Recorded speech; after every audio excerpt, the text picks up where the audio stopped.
부동산 경매를 하다가 망하는 사람들의 특징을 좀 말씀드려 볼게요. 주변에 경매로 돈을 벌었다는 소식을 듣고 시작하시는 분들이 굉장히 많으시잖아요. 경매는 싸게 사니까 웬만하면 돈을 벌겠지? 이러세요. 하지만 현실은 다릅니다. 경매를 시작하면 대부분 다 수익을 볼 수 있을 거라고 생각을 하시는데 경매 투자자 10명 중에 3, 4분은 수익을 내지 못하고 포기를 하세요. 더 놀라운 거는 이분들이 공부를 안 해서 망하는 게 아니라는 거죠.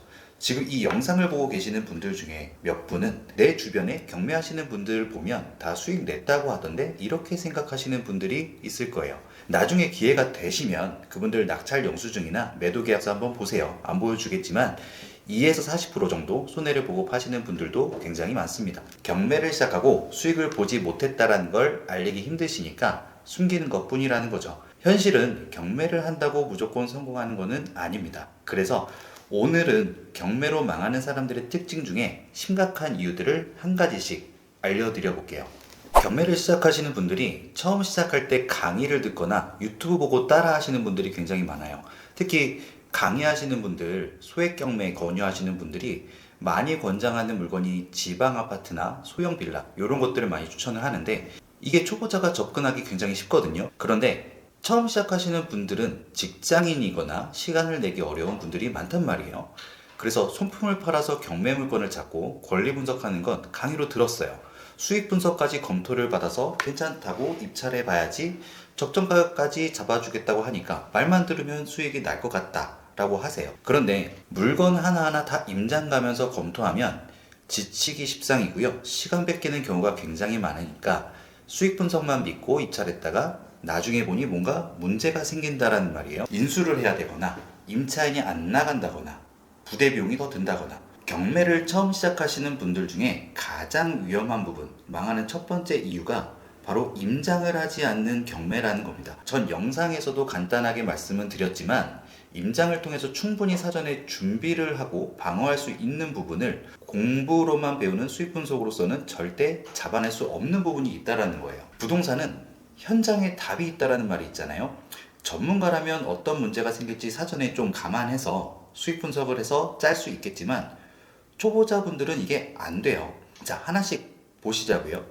아파트 많이 하시죠? 큰 범위에서 봤을 때 주거용 같은 경우에 주변 인프라를 통해서 거주 환경이 조성이 되고요. 거래량이 적해지고 그에 따라 시세가 형성이 되는 경우죠.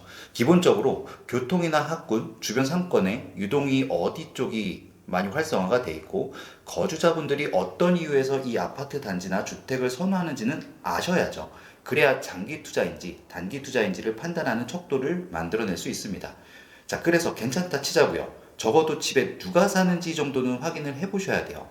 문을 두들겨 보고 사람이 있는지, 있으면 공부상의 세입자가 맞는지, 임차 현황은 어떻게 되는지, 임차인을 만나보면 이 사람이 명도비로 얼마를 요구할지 정도의 감은 잡아야 되죠. 세입자가 진성인지 가짜 임차인인지도 파악해야 되고요. 이게 완전 수익 구조가 달라지고 입찰가가 바뀌는 부분이라는 거죠. 내부 상태는 어떻게 되는지도 파악을 하셔야 돼요. 곰팡이가 있나, 누수가 있나, 불법 요소 등 이런 것도 확인을 하셔야 됩니다. 또 인테리어로 어느 정도 견적이 필요한지 따져보는 거죠. 사람들이 불안해하는 게 처음 임장 가서 어떻게 말하고 어떻게 내부를 봐야 하는지 궁금하시겠지만 이 부분은 나중에 또 다뤄볼게요. 집을 잘 정리하고 나갈지 부셔놓고 나갈지 감으로라도 알면 인테리어 견적을 더 넣으시겠죠. 자, 관리비 부분은 어때요? 적어도 관리사무소에서 관리비 연체 내역 정도는 확인해 보셔야 돼요. 이 부분은 통화로도 확인해 보실 수 있는데 아파트 관리소장이나 빌라에서 관리비 담당하는 세대가 있잖아요. 이분들이 해당 세대에 대한 조언을 해주시는 경우도 많단 말이에요. 당연히 활용되어야 되는 부분입니다. 이게 상가 경매에도 연결이 돼요. 관리비 전용 부분과 공용 부분 요거는 정리하셔야죠. 그래야 저희는 공용 부분만 인수를 하게 되는 거잖아요. 관리소장한테 유선으로 듣는 것과 현장 가서 서류로 확인하는 거는 정말 다르기 때문입니다. 상가는 관리비가 차지하는 부분도 굉장히 크고요. 세입자가 있으면 세입자랑 협의도 해야 되고 공실 상태면 임차를 맞춰야 되는데 어떤 업종을 맞출지 이 부분에 대한 타겟을 잡으려면 상가 내부도 어떻게든 확인을 하셔야 되는 거 아닐까요? 수도 위치는 어딘지, 도시가스는 들어오는지 등 이런 것들이죠. 저는 상가의 경우 관리비 외에도 주말이나 주중, 낮밤까지 돌면서 파악을 합니다. 그래야 정확한 현장 분위기를 파악할 수 있기 때문이죠. 자, 지금까지 말씀드린 것 외에도 경매에서 임장을 하는 이유는 정말 많습니다. 이유가 아니라 필수라는 거예요. 그래서 경매에서 임장을 하지 않으면 물건 상태를 착각할 수 있고요. 주변 환경 리스크를 모르게 되고요. 명도의 난이도를 판단하지 못하게 됩니다. 그래서 경매 투자에서 가장 위험한 투자자는 임장을 하지 않는 투자자라고 말씀을 드릴 수가 있습니다. 자, 머리로만 공부하지 마시고요. 꼭 현장에서 답을 찾는 습관을 들이시기 바랍니다. 공부는 기본이고요. 아는 만큼 보이고 보이는 만큼 수익으로 돌아오게 됩니다.